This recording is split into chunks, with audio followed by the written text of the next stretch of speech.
ఒక్కొక్క యవనస్తుని చూసే సంతోషమే ఉండదు. నేను అనుకుంటాను ముసలుడా ఓయిషోడా అనుకుంటాను, నేను ముసలుడా ఓయిషోడా అనుకుంటాను నేను. సంతోషం, ఫియర్, అపీరెన్స్, అర్థమైందా? గాడ్స్ గివెన్, దేవుడు ఇచ్చింది మనకు కలకలలాడాలని. ఎందుకు ఉండదు తెలుసా? 3 విషయాలు ఉంటాయి. దయచేసి రండి, ద్వితీయోపదేశకాండం 29వ అధ్యాయం 25వ వచనం. ఏం చేసినారు వారు? 25వ వచనం ఏం చేస్తా వచ్చినారు? వారిని ఐగుప్తులో నుంచి రప్పించినా వారు ఏం చేసినారంటే ఆయన నిరాకరించారు. చదవండి ఆ మాట గట్టిగా. రప్పించిన తర్వాత ఏం చేసినారంట?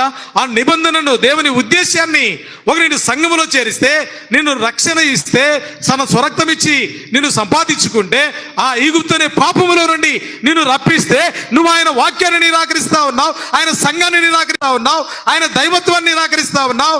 ఆ రక్షణను, ఆ విలువ నువ్వు తెలుసుకోలేకపోతావు. నెంబర్ 2, ఏమి నిరాకరిస్తున్నాడు మానవుడు? 106వ కీర్తన 24వ వచనం. వారు రమ్యమైన దేశమును నిరాకరించిరి. ఇంకెక్కడ పోతావు? పరలోకం. ఆయన నిరాకరించి, ఆయన నిరాకరించావు. తర్వాత ఏం చేస్తున్నావు? రమ్యమైన ఎంత సుందరమో అని పాట పాడినావా? ఆ పరలోకం చేరుతావా? ఆ పరలోకం చేరడానికి నీవు నిరాకరణ ఎంత ఉంది? 3వ చూడండి, 7వ అధ్యాయం 30వ వచనం. ప్రతి వ్యక్తి దేన్ని నిరాకరిస్తున్నారు? Luke gospel chapter 7 verse 30. చూడండి, ఈ 3 విషయాలు గుర్తుపెట్టుకో. ఇది చాలా భయంకరమైనది. పరిసయ్యులను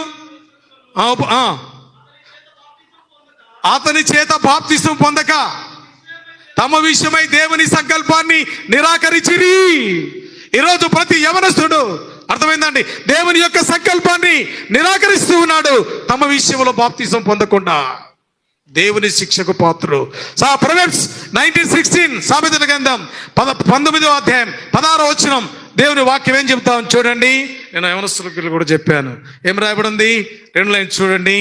ఆజ్ఞను గైకొనువాడు తమను కాపాడుకొనును, తన ప్రవర్తన విషయమై అజాగ్రత్తగా ఉన్నవాడు సత్సును. జాగ్రత్త సుమా, మేలుకోకపోతే ప్రభు రాకడ దినాలు. నువ్వు ఎవరిని నిరాకరిస్తున్నావు? ఎవరిని తిరస్కరిస్తా ఉన్నావు? తమ విషయంలో బాప్తిసం పొందకుండా దేవుని సంకల్పాన్ని నిరాకరిస్తున్నావు. చచ్చిపోతావా? పరలోకం చేరడానికి సిద్ధపడతావా? ఏంటి బాప్తిసం అంటే? దేవుని యొక్క సంకల్పం అండి. How many days are wait? ఎన్ని రోజులు ఉంటావు? ప్రాణం పోతే ఏం చేస్తావు? పొద్దున గ్యారెంటీ లేదా? గ్యారెంటీ ఉందా? ఏం చేస్తావు? కాకిని దేవుడు సృష్టించాడు. కాకిని దేవుడు అభివృద్ధి పరుస్తూ వచ్చినాడు. కాకిని దేవుడు జ్ఞాపకం చేసుకున్నాడు. కాకిని దేవుడు ఆశీర్వదించాడు.